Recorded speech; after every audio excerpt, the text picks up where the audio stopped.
Bonjour à toutes et à tous, bienvenue sur le plateau d'Anonymal. Aujourd'hui, nous recevons Souleymane Mohamedi, qui est boxeur professionnel et récemment champion du monde WBC Youth. Bonjour Souleymane. Salut Amélie. Alors pour commencer, est-ce que tu peux nous raconter un petit peu ton parcours, d'où tu viens, comment tu as été emmené à faire de la boxe, etc. Alors, moi je viens d'Aix-en-Provence. J'ai commencé la boxe il n'y a pas très longtemps de ça, il y a 4 ans maintenant, en 2018-2019. Tout bêtement, parce que mon père avait un club de boxe en fait, et j'aimais bien tout ce qui était bagarre et tout, je faisais du foot avant ça. Et il s'avère qu'un jour, j'ai commencé à faire des sparring, qui sont des combats d'entraînement en secret derrière le dos de mon père. Et un jour, il a entendu, il m'a dit: tu veux découvrir la boxe, je vais te montrer ce que c'est la boxe. Et il pensait pas que j'allais pas lâcher le morceau. Et après ça, ça s'est lancé, ça s'est lancé. Je me suis mis en amateur. Donc en amateur, j'ai fait 18 combats en 8 mois, qui étaient 18 combats et 18 victoires. Et puis après ça, je suis passé directement en professionnel parce qu'il y a eu la période de Covid et tout ça. Il y a 2 ans de ça maintenant. En professionnel, je suis passé en 2021. Et je suis actuellement invaincu en 12 combats pro en professionnel et je suis devenu récemment aussi champion du monde WBC Youth de moins de 25 ans. Et du coup, tu parlais de ton père, mais toi, ta famille, elle est vraiment beaucoup liée à la boxe. Ouais, aussi. On a une famille de boxeurs parce que ça a commencé par mon père, Nordine Mohamedi, qui était dans la boxe, puis son frère, paix à son âme, Larbi Mohamedi, qui était 2 fois champion de France, qui était prometteur, qui avait un avenir qui devait suivre derrière. Et puis après, il y a eu l'autre frère de mon père, qui est Mohamed Mohamedi, le plus petit. Puis mon cousin Abdel Achour, mes autres cousins Moussa Mohamedi, et moi qui a suivi, le dernier de la famille. Donc toi, t'es le dernier. C'est ça, je suis le plus jeune. Et mais du coup, cet héritage un peu familial que tu as et ta famille, enfin tout ce contexte-là, ça a une importance particulière, je pense, dans ta carrière. Ouais, ça a une très grosse importance parce que, comme je vous l'ai dit, j'ai commencé il n'y a pas longtemps. Et à part que c'était un talent inné, je pense pas que tu puisses faire ce que j'ai fait en si peu de temps. Donc ça a été grâce au côté familial et aux avantages que j'ai eus de mon père qui est mon entraîneur aussi. Et donc ça a été cet impact-là qui a fait que j'ai pu faire ce que j'ai fait actuellement. Donc ouais, je pouvais m'entraîner plus souvent que les autres parce que c'était la salle de mon père et parce que c'était lui mon entraîneur. J'avais une motivation particulière par rapport à mon oncle qui est décédé et j'avais, je dirais pas une pression, mais une motivation derrière parce qu'il y a la famille de boxeurs derrière et tu veux faire un truc derrière. Du coup ouais, c'est un impact assez particulier. Ouais, à la fois ça t'a donné des conditions un peu matérielles un peu optimales en fait pour t'entraîner Exactement. et à la fois t'as un vrai soutien derrière parce que même ta maman et tout, elle te suit beaucoup. C'est ça, exactement. Aussi énormément. Et dans ton entourage, c'est qui les personnes les plus importantes au quotidien dans ta carrière de boxeur? Mes parents, il y en a beaucoup d'autres, mais j'accentue surtout les parents parce que c'est eux qui font le plus gros du travail. Donc mon père qui est entraîneur et organisateur, et ma mère qui est qui est la secrétaire du club et qui organise aussi avec mon père. Et ces deux-là, ils organisent tout. Ils font la recherche de sponsors, la recherche de moyens financiers, la recherche d'adversaires, parce que j'ai pas de manager ou de promoteur, c'est mon père qui est mon manager. Et donc c'est eux qui font tout pour moi. Donc ouais, c'est les parents. Mais la boxe, je me doute que ça occupe une grande place dans ta vie. Mais est-ce qu'il y a d'autres choses qui te passionnent en dehors de ça? Ouais, il y a beaucoup de choses qui me passionnent en dehors de ça. Il y a la cuisine aussi. Je suis quelqu'un qui aime beaucoup la cuisine. D'ailleurs, avant tout ça, je voulais être cuisinier de base. Ah, Et il y a quoi encore? Je suis tout bête, mais je suis très manga. Tout ce qui est Japon et tout. Il y a le foot aussi, j'étais passionné par ça. Mais j'ai arrêté, du coup, je suis passé à la boxe. Et puis, à part tout ça, on va dire tout et rien. ouais, parce que t'es jeune, t'as que 20 ans. C'est ça. Donc en fait, même si t'es un boxeur pro, un champion du monde maintenant, t'es aussi un jeune de 20 ans, quoi. C'est ça, exactement. Donc tu dois avoir aussi tes hobbies, tes passions. Bien sûr, tout ce qu'un jeune de 20 ans aime. Voyager, sortir avec les collègues, jouer à la play, tout plein de trucs, tout ce qui est cinéma, etc. et tout. Parce que voilà, je suis un jeune de 20 ans, même si peut-être que j'ai la tête sur les épaules ou que j'ai une certaine maturité. J'ai des passions et des hobbies, comme j'ai pu le souligner, d'un jeune de 20 ans. Mais du coup, ouais, t'as 20 ans et t'as déjà... Enfin, t'es pro, t'es champion et tout. Et est-ce que tu arrives un peu à concilier du coup ces deux aspects-là? Enfin, c'est pas trop difficile de concilier le côté vraiment sportif, ta carrière et tout, et la rigueur que ça implique, et aussi ta vie un peu de jeune où peut-être tu as envie de profiter, de t'amuser? Non, pas pour moi en tout cas. Peut-être pour d'autres personnes ça l'aurait été, mais on va dire que dans la vie de tous les jours, moi j'aime faire les choses en grand. C'est-à-dire j'aime pas faire les choses à moitié haute. Ça veut dire que quand j'ai commencé la boxe, je me suis direct dit je veux être champion du monde dans ma vie. Donc je savais très bien ce que ça allait impliquer. Peut-être pas au début, parce que j'en étais pas conscient, mais à l'heure actuelle, et plus j'avançais dans ce sport, plus je voyais ce que ça demandait comme rigueur. Donc j'ai dit je vais être champion du monde et il fallait que je suive derrière, il fallait que les actes suivent derrière. Donc je me suis entraîné, j'ai souffert, oui, j'ai fait beaucoup de sacrifices. Donc c'est-à-dire ça impliquait pas de sortir avec les collègues, pas de boîte de nuit, pas de sortie dans les snacks tout le temps et tout, parce que c'est un sport avec des catégories de poids. Sommeil important, nutrition comme je l'ai dit, et 2 entraînements tous les jours. Donc ouais, c'est dur, mais je savais que c'était pas pour rien que je faisais ça, donc j'ai su relativiser et comment dire, et être satisfait. Ouais, tu sais que ça vaut le coup, quoi. Voilà. Ouais, c'est que c'est ça ton objectif et que au final les sacrifices que ça implique valent le coup. Exactement, et j'ai pu le voir il y a 3 semaines de ça. Donc voilà. J'en suis content et voilà quoi. À l'âge de 20 ans, j'ai pu être classé parmi les top 100 mondiaux, parmi les top 10 français et ouais, j'en suis content. Ouais. Mais tout à l'heure, tu disais que tu as commencé vraiment la boxe il y a 4 ans à peu près. C'est ça, à mes 16-17 ans. Tu es pro depuis 2 ans, donc en fait, ça veut dire que tu boxes depuis 4 ans, tu as fait 2 ans en amateur et 2 ans après, tu es... Je suis passé pro à mes 18 ans exactement. Et quel regard, toi, tu portes sur cette ascension-là qui est quand même fulgurante parce que ça fait très peu de temps, en fait, que tu boxes et tu es déjà un super niveau, quoi. Enfin, je sais pas ce que tu en penses. Tu penses que tu es un prodige de la boxe ou... Je dirais pas un prodige. En tout cas, moi, je me qualifie pas comme un prodige de la boxe. Je dirais juste que j'ai travaillé pour. J'ai travaillé pour. Je pense pas, après peut-être d'autres personnes le penseront, mais moi, je pense pas que j'ai un talent particulier ou autre. J'assimile vite, oui. Mais j'ai beaucoup travaillé, j'ai surtout travaillé. Pas tout le monde le voit, mais moi en tout cas je sais ce que j'ai fait pour en arriver là. Donc ce que je peux dire c'est que quand on le veut on peut, donc il faut se donner le moyen pour. Et du coup j'ai fait ce qu'il fallait, je me suis donné le moyen pour, j'ai souffert, j'ai transpiré du sang, mais ça a payé. Ça a payé, donc voilà. C'est que tu as un état d'esprit qui va avec ce sport et avec la rigueur que ça implique, quoi. C'est ça le truc. En plus des conditions dans lesquelles... Exactement, de toute façon, ça va de pair. Hein. La boxe, c'est énormément de mental.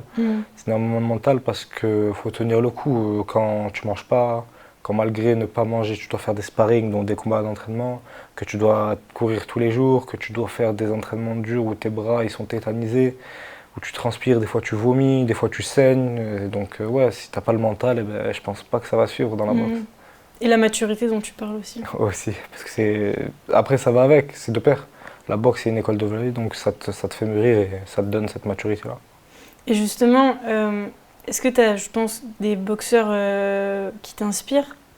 Il y a qui par exemple? Il y a le numéro 1 qui m'inspire et qui serait l'objectif, même si je suis jeune, c'est Canelo Alvarez, donc qui est champion du monde, un des plus grands boxeurs.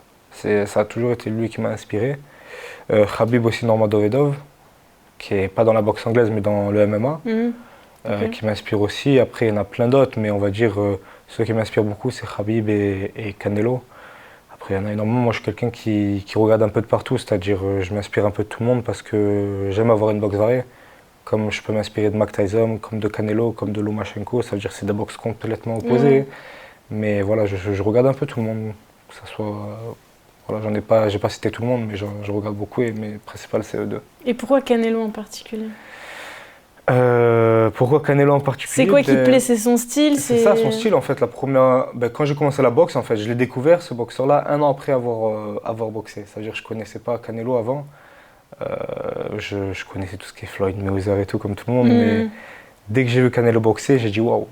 J'ai dit waouh et je trouvais que son style aurait pu être approprié au moins aussi. Parce que son style de boxe, je trouve qu'il est approprié à ma boxe et c'est une boxe qui me plaît. C'est un truc que j'aimerais imiter ou adapter à ma boxe surtout. Parce que je ne veux pas imiter les boxes, mais les adapter surtout et les ajouter à mes flèches. Mais voilà, C'est quelqu'un que quand je l'ai vu, je dis waouh, faut que je prenne beaucoup de choses qui lui appartiennent dans sa boxe. Et ton oncle aussi, ça doit être une inspiration pour toi, je pense. Énormément, énormément. À l'heure actuelle, je n'arrive pas encore à la jouer. Mais ouais, c'est. Aussi, je m'inspire beaucoup. Malheureusement, il n'y a pas beaucoup de vidéos sur lui, mais pour le peu que j'ai vu, il était à l'aise, il avait une aisance sur le ring qui sont une très grande inspiration. Il était rapide aussi. Rapide, précis. Et c'était pas un gros puncher, mais le fait d'être puissant et rapide, il arrivait à terminer les combats et les abréger rapidement. Et il était beau aussi, élégant à voir sur le ring, donc ouais, c'est quelqu'un qui m'inspire énormément. Et c'était un très très gros bosseur, tout le monde me le dit. C'était quelqu'un qui souffrait énormément à l'entraînement et ça l'a payé le jour du combat quand il faisait ses titres ou autre. C'est déjà arrivé qu'on fasse des... Enfin, je pense que oui, qu'on fasse des comparaisons, ton oncle et toi, qu'on te dise que ce truc-là, il le faisait ou... Pas vraiment, en fait, parce qu'on a deux boxes différentes, complètement opposées. C'est pas le même style de boxe. Mais ouais, ça m'a déjà arrivé qu'on me dise tu me fais penser à ton oncle quand tu te lèves le matin, tu me fais penser à ton oncle quand tu t'entraînes comme ci, comme ça, comme... Surtout le papa, parce que voilà, c'était très fusionnel, mon oncle et mon père. Donc ça arrive parfois, mais pas énormément. Pas énormément, parce que c'est deux styles différents, c'est deux boxes différentes. Et parce que du coup, ton père, il entraînait l'Arbi. C'est ça. Et après, il t'a entraîné toi. Exactement. En fait, t'as vraiment récupéré le flambeau, quoi. C'est ça, parce que en fait, juste après mon oncle, mon père avait complètement lâché la boxe. Il avait toujours son club de boxe, mais il avait lâché la boxe. Juste, il entraînait quelques jeunes comme ça, des adhérents qui venaient à la salle. Donc voilà, il entretenait sa salle. Mais il n'avait pas repris de compétiteur entre-temps. Et moi, tout bête, mon père voulait pas que je boxe de base. Je lui ai forcé la main un peu. Comme je vous ai dit, c'est un jour il m'a surpris à mettre les gants et il m'a dit écoute, je t'ai dit plusieurs fois de ne pas mettre les gants, tu veux faire de la boxe, eh ben écoute, tu vas assumer jusqu'au bout. Parce qu'il sait ce que ça implique, il sait comment c'est dur. Et dans sa tête, je pense qu'il s'est dit il va faire de la boxe, il va pas tenir, au moins je lui montre un peu ce que c'est la boxe et voilà, il me lâche après. Mais il s'avère qu'en fait non, j'ai tenu et j'ai continué, donc ouais, c'est moi qui lui a redonné l'envie de faire de la boxe. C'est beau, c'est bien. J'en suis content d'un côté. Et du coup, on en parlait tout à l'heure, mais le 18 mars dernier, tu as remporté ta première ceinture mondiale. Comment tu l'as appréhendé, ce combat-là, qui, je pense, était le plus important de ta carrière à ce jour, quoi? C'est ça, comment je l'ai appréhendé? Il n'y avait pas vraiment de pression. J'avais pas vraiment de pression parce que je suis quelqu'un qui n'a pas vraiment de la pression dans la vie de tous les jours. Je sais beaucoup relativiser et je sais gérer ma pression. Je l'ai appréhendé d'une façon... où je me suis dit, ok, parce qu'on m'a prévenu tard, en fait j'avais que 2 mois, je me suis dit, ok, entraîne-toi à fond pendant 2 mois, parce que aussi j'avais pas de vidéo de mon adversaire et je suis mon adversaire en fait très tard. Je l'ai su à 2-3 semaines du combat, parce qu'on cherchait les adversaires, il y en a certains, parce qu'il y a eu des conditions spéciales pour ce combat, moins de 25 ans, palmarès positif, etc. Donc ça cherchait, ça donnait, c'était pas accepté certains adversaires. 2 semaines avant le combat ou 3 semaines avant le combat, j'ai su l'adversaire et j'ai dit ok, pas de vidéo de lui, donc on va le faire à l'improviste. Je me suis entraîné au max. J'ai révisé les bases, c'est-à-dire les bases de la boxe et l'objectif de la boxe, c'est-à-dire toucher sans se faire toucher, parce que je savais pas c'était quoi mon adversaire, je savais pas s'il était grand, petit ou rentre dedans. Et j'ai dit vas-y, donne tout et on verra ce que ça va donner le jour J. Ouais, tu y allais toujours avec cet état d'esprit de je me donne les moyens, je bosse et puis... Exactement, j'avais pas le choix parce qu'il avait un palmarès effrayant de 8 combats, 8 victoires par KO consécutives. Donc je me suis dit écoute, donne-toi à fond, au pire des cas, tu perds, tu gagnes, tant mieux. Mais je pouvais pas passer à côté de ça, donc je suis allé avec un objectif boosté à 100%. Boosté à 100%, surtout que j'étais motivé. J'avais la motivation de ma famille, de mes amis, de tous mes proches, de mes sponsors aussi qui me soutenaient derrière moi et d'un ami aussi qui s'appelle Bakary Samake, qui a fait une ceinture aussi mondiale comme moi, une IBF Youth, moins de 25 ans, le même soir que moi. Ah ouais. Donc ça fait qu'on se motivait mutuellement lui et moi.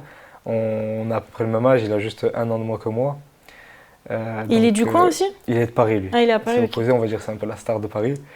Et c'est aussi un très grand sport de la boxe. Et on va dire que ça a été une bonne motivation pour moi. Ça veut dire que quand je commençais à apprendre ou autre, on s'appelait, on se motivait.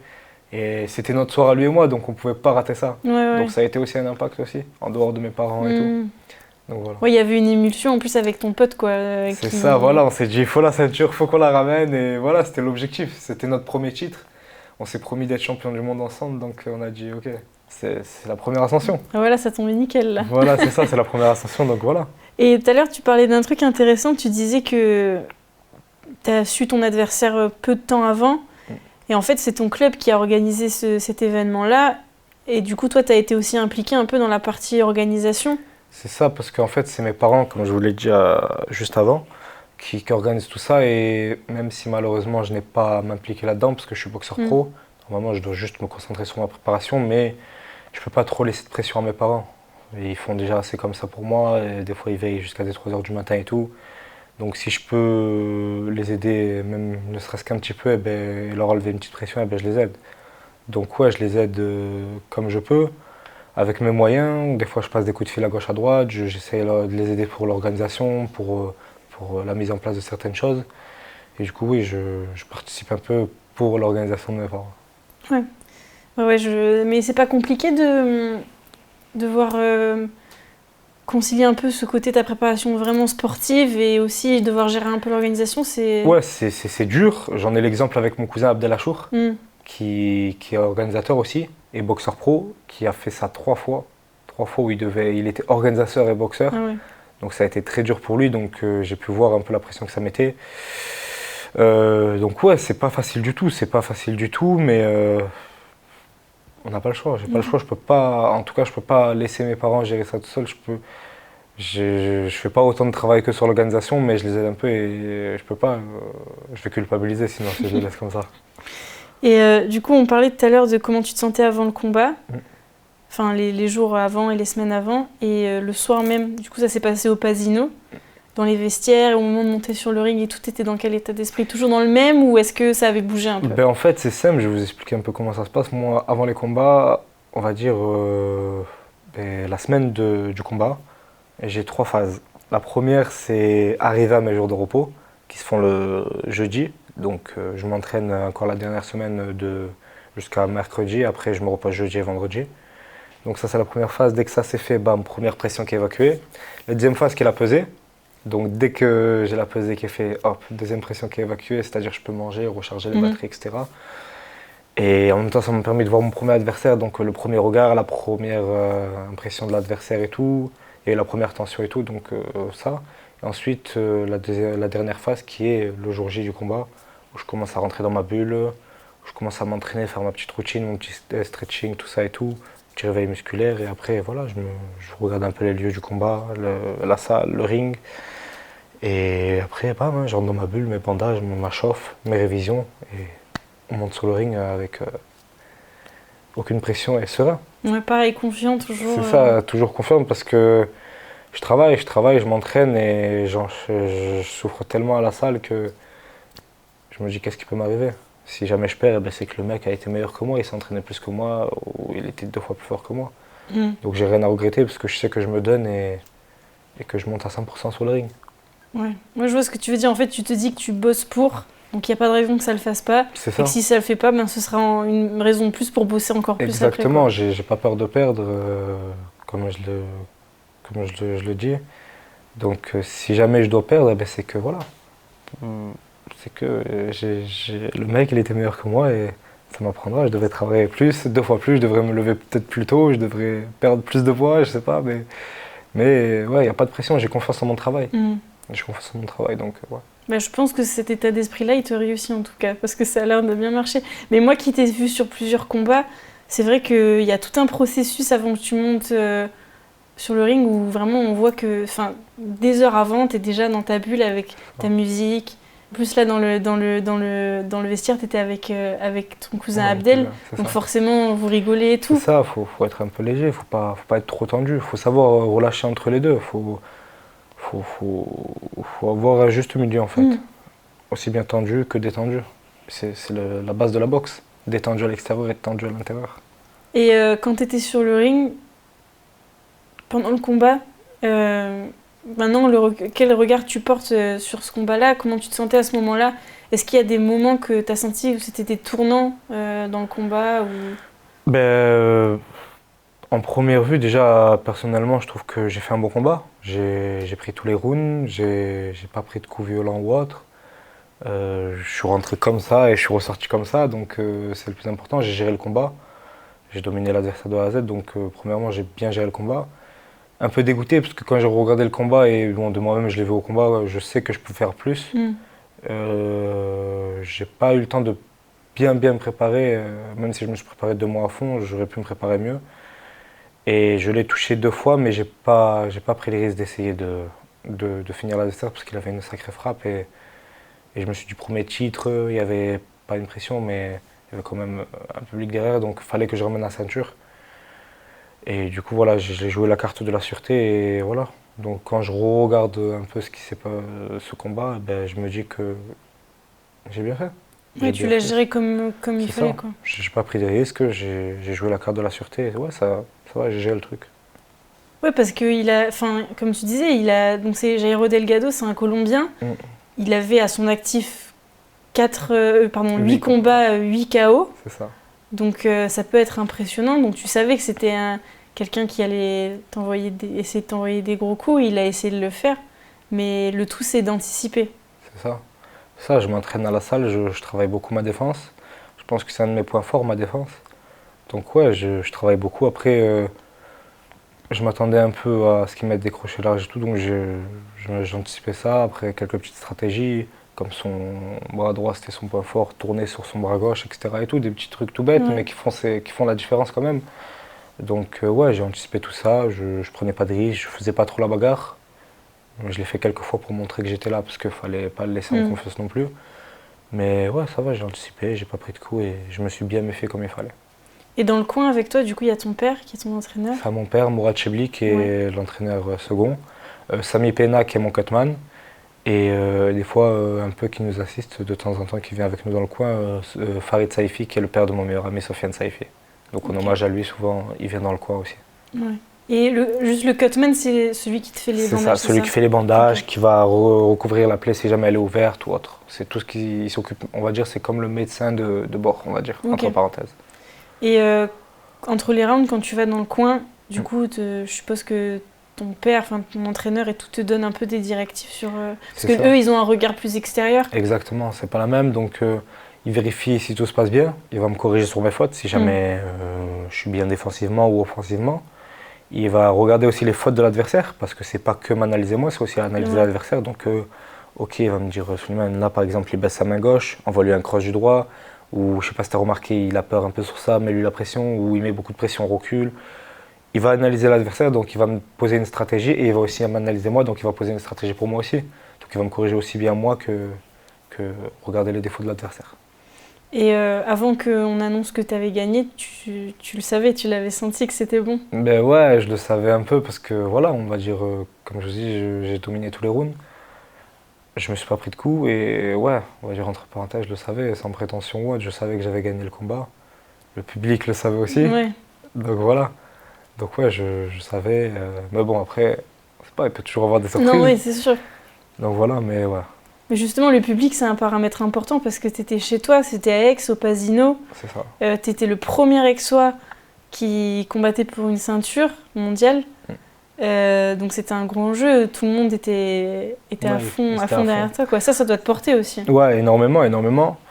Ben, il y avait un public de fou, Mm. comme vous avez pu le voir, hein, le jour J, franchement c'était incroyable, ça m'a beaucoup motivé et même j'ai essayé d'ambiancer le public à un moment Mm. sur le combat. Mais ouais, ça motive énormément parce que ça te booste si jamais tu es fatigué, ça va te faire accélérer si jamais tu n'es pas en confiance ou autre, ça va te permettre de beaucoup de choses, Donc ouais, le public c'est un facteur important dans les combats.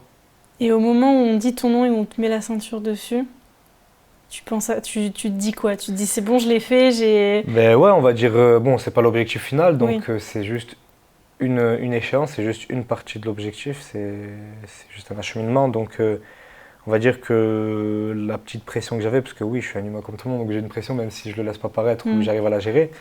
On va dire tout le poids que j'avais sur les épaules, ben, ça y est, ça s'évapore. C'est comme si c'est parti et puis je me dis, c'est bon, pouvoir faire plaisir à la maman, aux proches, etc. Et tout, leur ramener la ceinture et au public, aux sponsors, à tout le monde. Donc ouais, c'est une fierté d'un côté. Et du coup, cette ceinture, c'est une WBC Youth. C'est ça. Est-ce que tu peux expliquer un peu pour les gens qui ne sont pas familiers avec ces termes-là, ce que ça veut dire WBC Youth? Ouais, alors dans la boxe anglaise, il y a quatre ceintures majeures, la WBC, la IBF, la WBA et la WBO. Donc la WBC qui est verte, la IBF qui est rouge, la WBA qui est noire et la WBO qui est marron rouge. Si on a une de ces ceintures, on devient champion du monde automatiquement. Donc après, si on arrive à réunir toutes, on est champion du monde incontesté. Mais après, il y a des ceintures intérim juste en bas qui nous permettent de gravir les échelons et de monter au classement pour pouvoir prétendre un jour au titre de champion du monde.